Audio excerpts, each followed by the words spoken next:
During the Second World War, every able-bodied man was duty-bound to enlist to fight.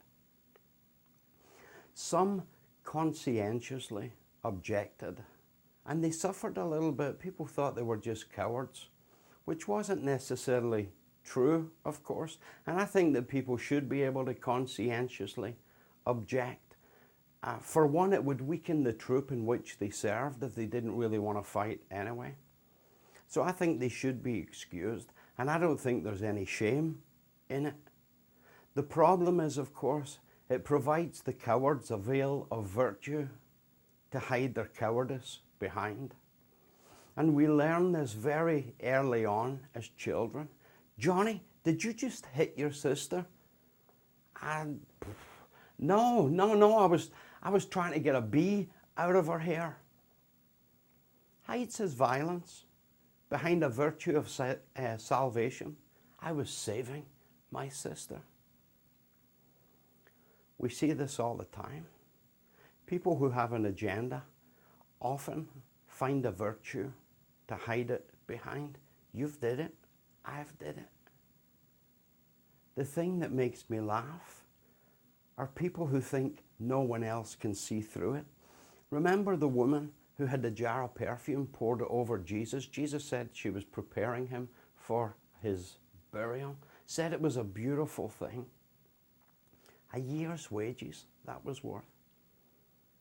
Some present there, said Mark, some present, were indignant. Matthew said it was the disciples. But John earmarks Judas as the spokesman. Said, didn't care about the poor. Did it because he was a thief.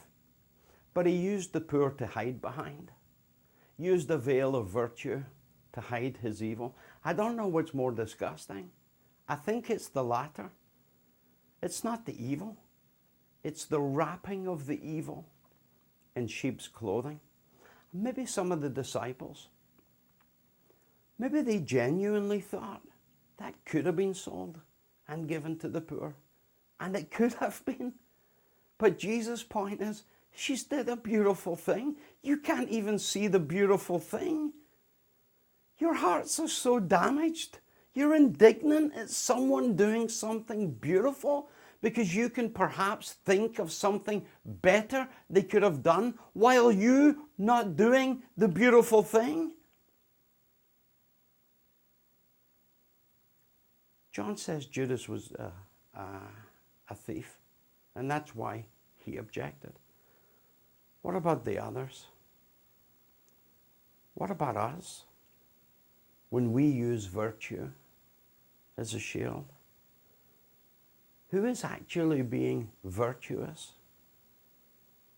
And who is just using virtue to shield their evil? Who knows? God does. God knows.